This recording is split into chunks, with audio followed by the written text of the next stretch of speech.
Olá meninos e meninas que leem, eu sou o Tico Farpelli, este é o canal Menino que Lê, e nós estamos indo hoje para o terceiro dia da nossa Twilight Week, que é a nossa semana dedicada à saga Crepúsculo para a contagem regressiva do lançamento de Sol da Meia-Noite. No vídeo de hoje a gente vai conversar um pouquinho sobre as problemáticas de Crepúsculo e tentar entender se nesse tempo atual, em pleno 2020, essa história vai conseguir arrebatar fãs novos e conseguir conquistar uma nova geração, mesmo pregando alguns valores que já não fazem mais sentido na sociedade atual. Antes de começar, eu já vou pedir para você se inscrever no canal, ativar o sininho e compartilhar esse vídeo com algum colega seu, algum amigo seu que goste de Crepúsculo, que goste de literatura, para que ele conheça o Menino que Lê. Cada vez que você faz isso, alguém novo vai vir para essa comunidade e meu trabalho vai chegar a mais pessoas. Esse trabalho que eu faço para você com tanto carinho. Combinado? Então primeiro a gente precisa traçar um panorama, porque tudo tem a ver com contexto. Em 2005, 15 anos atrás, quando o livro ele foi lançado, o primeiro livro, Crepúsculo, a sociedade era bastante diferente e ela pensava diferente sobre diversas temáticas. Então você pode ver que em 2005 a gente não tinha esse acesso a redes sociais que a gente tem hoje. A internet não era tudo isso que é hoje, que é algo extremamente importante em relação à obtenção, troca de informações e comunicação entre as pessoas. Hoje a gente não vive sem internet. E aí, por meio dela, a gente expõe nossas opiniões e pensa sobre assuntos que talvez demorassem aí décadas para serem discutidos caso ela não existisse. Tudo tem a ver com o contexto. Naquela época, alguns temas que estão dentro da saga Crepúsculo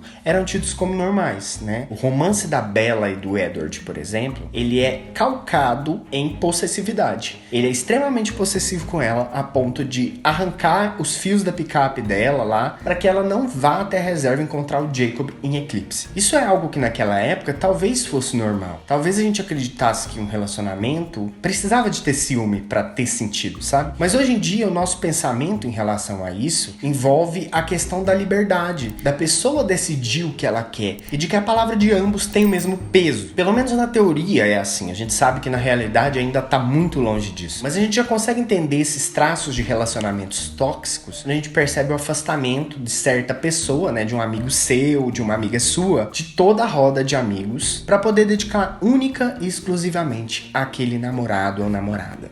E isso levou muito tempo para ser entendido e consolidado na sociedade, pouco, diante do que poderia ter sido, mas muito tempo. E a minha grande questão é essa: Crepúsculo é baseado nisso. O relacionamento da Bella e do Edward é muito possessivo. Ela se afasta dos amigos dela em um determinado momento do livro. Ela não manifesta interesse em ter a amizade deles, porque tudo ali para ela só faz sentido se o Edward existir. E aí resta saber se durante a escrita, na visão do Edward, ela vai manter essa ideia que ela tinha, esse pensamento, essa visão que ela tinha há 15 anos atrás, ou se ela vai trazer para a atualidade, de certa forma, tentando buscar um jeito de se encaixar melhor com esse público de 2020, que é um público muito mais desperto para essas questões, que conversa mais, que problematiza mais do que aquele que ela tinha no comecinho da saga. Outro questionamento que eu me faço é que nós estamos em pleno 2020, em que a gente traz essa ideia de independência feminina muito forte e é algo que realmente precisa ser falado e é algo que realmente precisa ganhar o âmbito que ganhou, o tamanho que ganhou essa discussão, mas nós temos uma protagonista que depende única e exclusivamente de homens.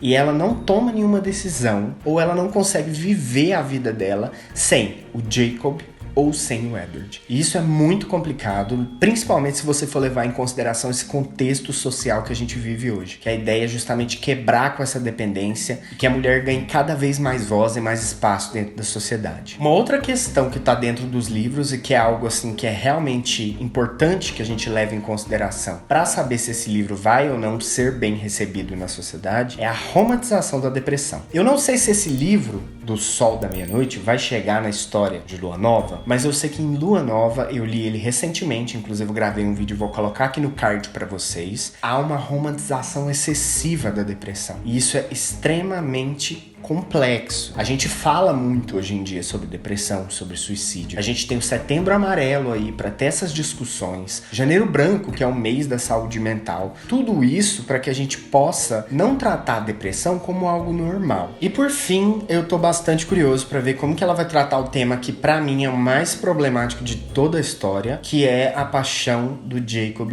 pela Renesmee. Por quê? A Renesmee é uma criança. e o Jacob é praticamente um adulto. E isso, visualmente, simbolicamente, pode ser visto, né, como um caso, né, uma ideia de pedofilia. Pensa comigo, você tem aí uma criança que não sabe muito bem o que ela quer e um cara que teve um imprinting e que é extremamente fascinado por ela e quer protegê-la a qualquer custo, para que mais pra frente, quando ela crescer, eles venham ter uma relação. É meio complexo e doente, na minha opinião, assim, é meio difícil de engolir, sabe? Principalmente quando a gente olha isso dessa maneira. Quando você olha lá no livro, assim, a autora escreve de uma maneira que fica tudo muito normal. E eu tenho a impressão de que ela colocou essa situação para que o Jacob não ficasse sozinho no fim da história, sabe? Mas é complexa essa situação, é muito problemática e eu quero ver como é que vai ser vista pelos leitores no dia de hoje, sabe? A gente não pode ser hipócrita, sabe? Eu gosto muito da saga Crepúsculo, mas toda vez que eu leio, eu sei que eu tô me divertindo de alguma maneira, mas eu também posso levantar pontos nela que me irritam profundamente, né, que me incomodam. Então a gente não pode fechar os olhos para essas representações simbólicas, né, como essa da pedofilia e falar, é uma história, tudo normal. Não, a gente tem que aprender a questionar, né, e demonstrar esse desconforto, né, porque a gente não pode passar pano, né, para essa galera aí e para essas representações que surgem na mídia,